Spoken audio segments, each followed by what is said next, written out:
Buenas noches y bienvenidos a otro Martes de Misterio. Todos conocemos el miedo que se siente al estar solo en casa por la noche. Pero, ¿pueden imaginar una soledad más profunda? Una soledad impuesta por el deber, en lugares donde la ayuda está a horas de distancia o simplemente no puede llegar. Esta noche no viajaremos por carretera. Viajaremos al corazón del bosque, a las alturas del cielo nocturno y a las profundidades del océano. Escucharemos a tres hombres cuyos trabajos los obligan a ser los ojos y oídos del mundo mientras éste duerme. Tres guardianes que, en el silencio de su turno, se encontraron con algo que no debería existir. Acompáñenme. La noche es larga y está llena de vacantes.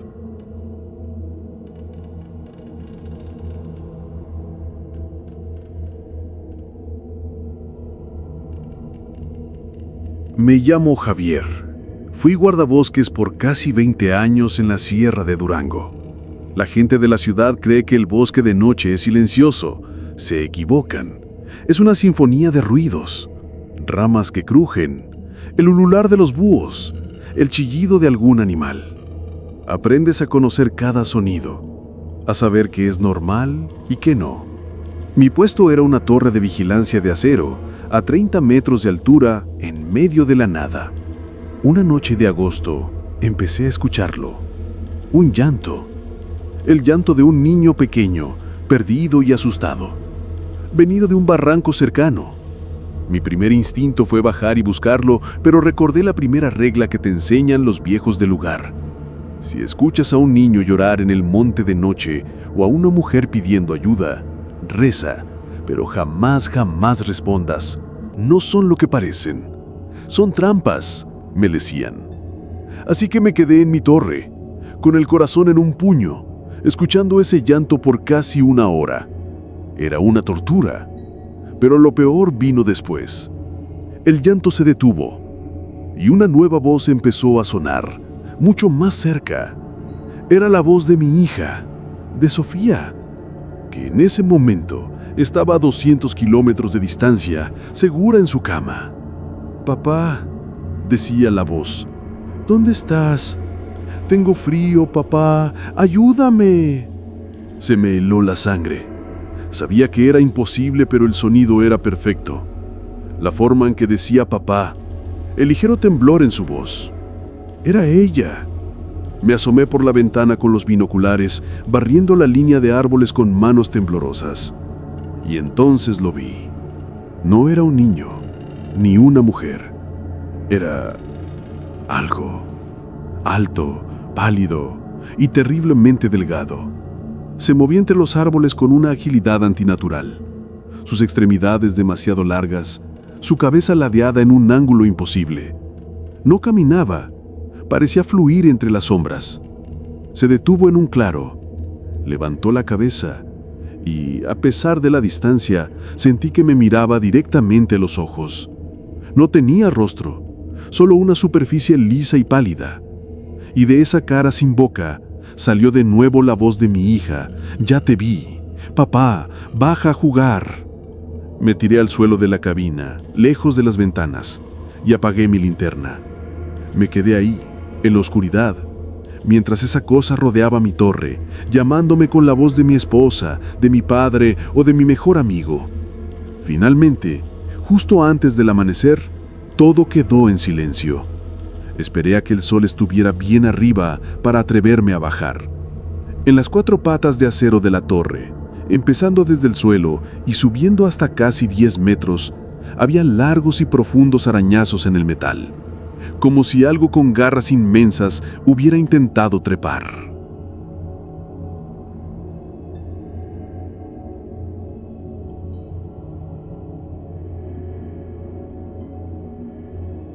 Mi oficina es una torre de cristal en medio de la noche. Soy controlador aéreo en un aeropuerto regional y el turno de la 1 a las 7 de la mañana es el más solitario. La mayoría de las noches solo veo los vuelos de carga, puntos de luz predecibles en un mar de oscuridad. Pero una noche, esa normalidad se rompió. Eran las 3:33 a.m. Un blip apareció en mi radar primario, un punto verde, moviéndose a una velocidad increíble, casi 2 veces la de un avión comercial. No tenía señal de transpondedor, ni plan de vuelo registrado. Era un fantasma. Seguí el protocolo. Aeronave no identificada en el espacio aéreo de Durango. Aquí la torre de control. Por favor, identifíquese. Silencio. Repetí el llamado. La respuesta que recibí me heló la sangre. No fue una voz, fue un estallido de estática, pero dentro de la estática podía oír susurros. Cientos de voces susurrando a la vez, como almas atrapadas. El blip dejó de moverse. Se quedó estático en el radar, justo sobre la pista principal, a 10,000 pies de altura. Miré por la ventana de la torre, hacia el cielo nublado. No se veía nada, pero sentía una presión en el aire, como antes de una tormenta eléctrica. Una sensación de que algo masivo estaba ahí arriba, observando. Y entonces, la voz llegó a través de mis auriculares, clara como el cristal, pero antigua, llena de pánico. Mayday, Mayday, Mayday. Vuelo 703, hemos perdido ambos motores. Repito, hemos perdido ambos motores. Vamos a caer. Dios mío, vamos a caer. Reconocí esas palabras. Eran las últimas palabras del piloto del vuelo 703, un avión de pasajeros que se había estrellado en la sierra cercana hacía casi 50 años, un caso famoso en la región. A través de mis audífonos, escuché los gritos de los pasajeros, el sonido del viento rugiendo y el estruendo final del impacto. Duró 10 segundos y luego, silencio. Miré el radar. El blip había desaparecido. Al día siguiente, mi supervisor me dijo que debió ser un eco atmosférico, un fantasma de radar, y que el cansancio me había jugado una mala pasada. Pero yo sé lo que escuché. Fui a la hemeroteca del pueblo y busqué los periódicos de la época. Encontré el reporte oficial del accidente. La transcripción de la caja negra nunca se hizo pública por respeto a las familias, pero un periodista citaba a un investigador que decía que las últimas palabras del piloto eran tan aterradoras que habían decidido sellar el informe. A veces, cuando la noche está muy callada, todavía puedo oír esos susurros en la estática.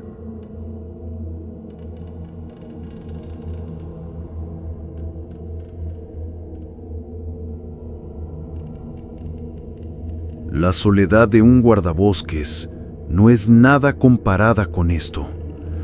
Trabajo en una plataforma petrolera en el Golfo de México. Somos una isla de metal y luz en medio de un océano infinito y negro. Durante el día es ruido y trabajo duro. De noche es el sonido del viento, las olas y el gemido constante del metal. Y sabes que debajo de ti hay kilómetros de agua oscura y fría. Hace unos meses, la compañía instaló un nuevo sistema de monitoreo acústico en el lecho marino para detectar fallas en el pozo. Mi trabajo en el turno de noche era simple: sentarme en la sala de control y vigilar que las lecturas fueran normales. Las primeras semanas, todo lo que escuchaba era el canto de las ballenas y el chasquido de los camarones. Era casi relajante. Pero una noche, capté un sonido nuevo. Venía de mucho más profundo que el pozo. Era un sonido bajo, rítmico, un tom, tom, lento y pesado. No era una ballena. Las ballenas tienen un ritmo cardíaco más rápido. Esto era colosal, como el latido de un corazón del tamaño de un coche. Cada noche, el sonido se hacía un poco más fuerte, un poco más claro, como si la criatura, lo que fuera, estuviera subiendo lentamente desde el abismo, atraída por nuestras luces o nuestras vibraciones. Mis compañeros también lo oyeron. Bromeábamos al respecto, lo llamábamos el corazón del océano, pero nadie se reía de verdad. La última noche de mi rotación, se desató una tormenta. Los vientos aullaban, las olas se estrellaban contra las patas de la plataforma. A mitad de mi turno, las luces principales se apagaron, dejándonos solo con las luces rojas de emergencia. Y el sonido ya no venía por los audífonos. Podíamos oírlo a través del suelo de la plataforma. ¡Tum! ¡Tum!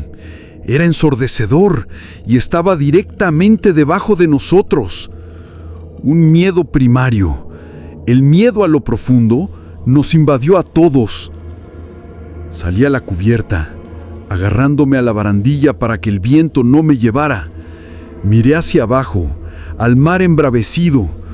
Justo en ese momento, un relámpago iluminó el cielo y el mar por una fracción de segundo, y lo vi. Justo debajo de la superficie, vi una forma. No era una ballena, era pálida, casi blanca y enorme, mucho más grande que cualquier cosa que yo hubiera visto. Y no era lisa, tenía ángulos, articulaciones, como el caparazón de un insecto gigantesco. Fue solo un vistazo, pero fue suficiente. Al día siguiente, los buzos que debían hacer una inspección rutinaria se negaron a bajar. El supervisor inventó una excusa sobre el mal tiempo. Nadie habló de lo que oímos esa noche, pero cuando volví a tierra firme, presenté mi renuncia. Hay cosas en las profundidades que no están hechas para ver la luz, y nosotros, con nuestras pequeñas luces, a veces las despertamos. Del bosque, del cielo, del mar, la oscuridad es la misma en todas partes, y en todas partes hay algo observando. Duerman bien y tengan cuidado con los trabajos que ofrecen turnos de noche.